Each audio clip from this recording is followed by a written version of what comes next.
Ladies and gentlemen, welcome back to the Hard 100, a video series documenting the culling of my collection from what it is to what it is going to be. As we have talked about, I am a bit of a Kickstarter man. I do like a good Kickstarter. I do get caught up in the frenzy of it all, especially when something comes up that scratches a certain itch. The itch that we're talking about today is a nostalgia itch. There is a game back from the 80s that you have heard of. And you see it, it's the one where you put the marbles in the little volcano's head and they go all over everyone and everyone gets falls and everyone's ha-ha-has. What I love about the age that we are living in is that people have found a way to capture the way that you remember it, but also make it live up to the way you remember it being, even if it wasn't actually that way to begin with. So ladies and gentlemen, grab your little slap bracelets, get your hairspray ready, because we're going all the way back to the whenevers to talk about Fireball Island. Fireball Island, the curse of Vul-Kar. Every game deserves another chance by Restoration Games, and we don't know who designed it because it's not on the box, and I'm not going through that book because this box is a pain in the mess to actually open up and get those components out, so I'm not even going to worry about it. I'll find it later. It is a game from your childhood that you either played or didn't play, but you probably remember the commercial.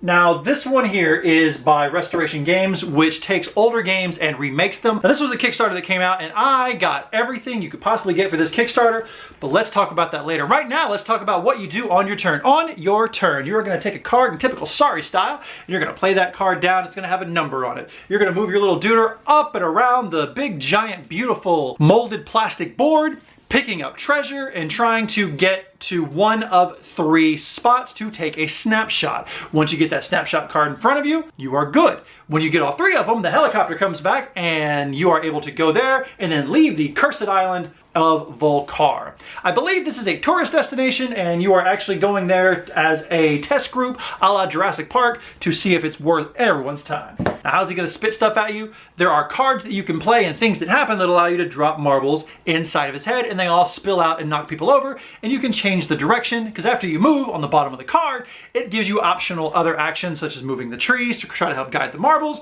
or turning his big ass head around as well. This game is 100% not a gamer's game. This game is a game that you play just to have fun. This is a beer and pretzels game where you you get a group of friends, and this is for your friends that do not take gaming too seriously. If you have the person who's going to try to bust out a power grid on you and be like, we are going to play power grid tonight, and you're like, no bitch, we's a playing Fireball Island, you probably are not going to have a good time. But if you have a bunch of people who are maybe the people who still like to play the occasional game of Munchkin or Flux or just some kind of silly nothing, Fireball Island might do you a good time. Now let's talk about the Kickstarter itself. Like I mentioned, I got everything. This came with a pirate little expansion and bees and an Indiana Jones and a whole bunch of other stuff. Let me tell you a story. Once upon a time, Billy kickstarted Fireball Island. He also kickstarted another game that will remain nameless. No, it won't. Joking hazard. Nothing will get me to have a worse taste in my mouth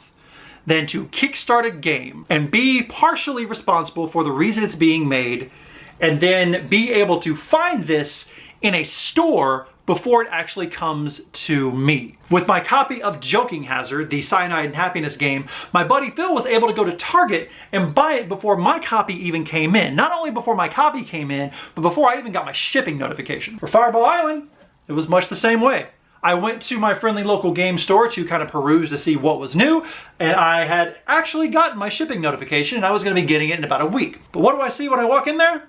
Fireball Island. Just sitting on the ground. That is enough to make me really annoyed.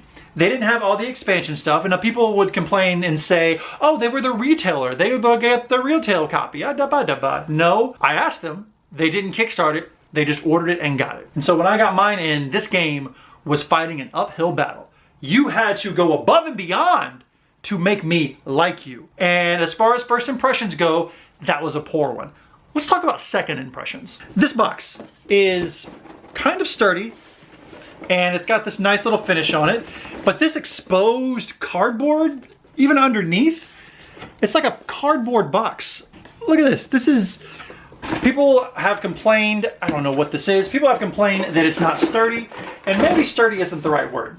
This game is trying to invoke the vibe of the games you used to play. So back in the old 80s, these are how boxes were. That's not how boxes were now, but I don't think that that was their intent. I have a game right here that is 15 bucks.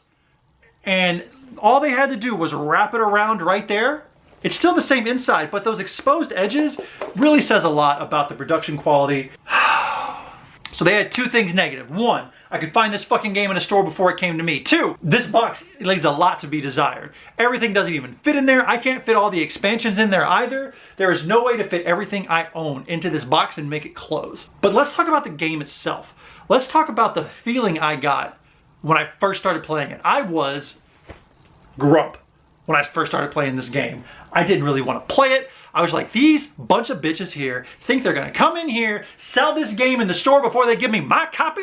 Turns out I'm a bit of a dick and I should probably be a little more patient.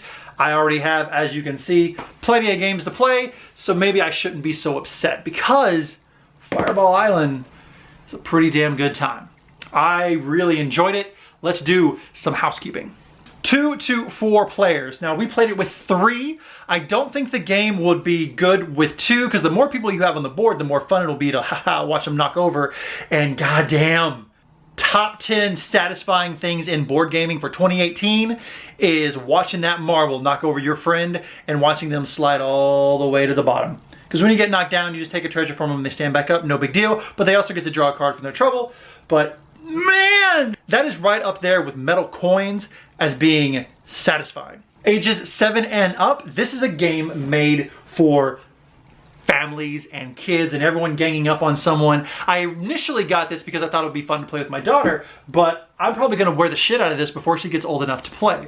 And then last but not least, 45 to 60 minutes. That 60 seems a little long. More than likely it's gonna be on the 45. In our game that we played, someone got the helicopter to come back sooner and then pieced out off the island and ended the game what I felt like a little bit early.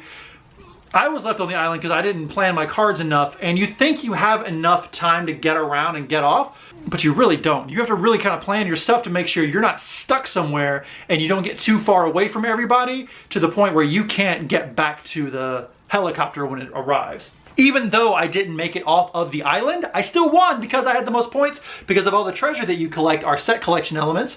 There are also different things that will activate the volcano. So whenever you play cards, one of the cards you can play is a Cataclysm.